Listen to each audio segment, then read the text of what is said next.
Welcome back, VA user.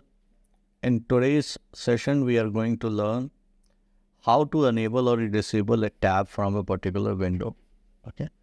So in this session, we are going to discuss enabling a tab or disabling a certain tab. So for that, we just need to log in into the super user at the system tenant, and thereafter we just need to open the screen configuration window, and thereafter we need to move on to the tab, and we just need to do all these setup. So let's say we are at the level of the AR invoice, and at the level of the AR invoice there is a tab called allocation. I don't want, or my customer says they don't want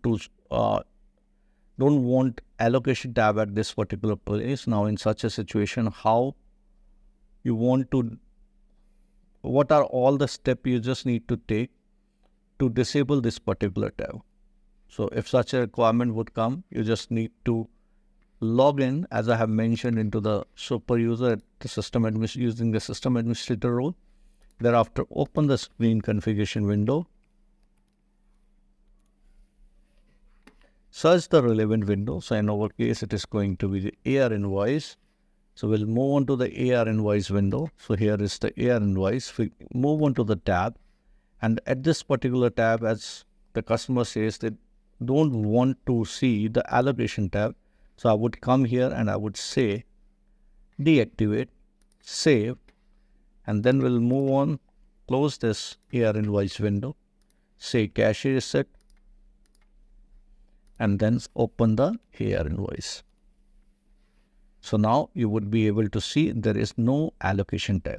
And in such a way, we would be able to enable or disable a tab.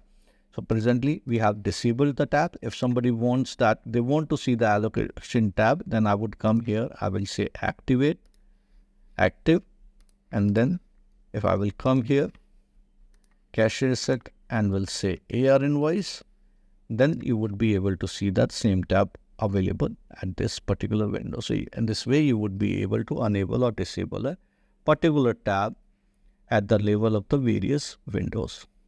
That's all in this particular video. In the upcoming video, we'll discuss about some other important things that might be necessary, and based on the customer requirement, you would be able to make those changes yourself, being a functional consultant. Till then, thanks a lot. Bye-bye.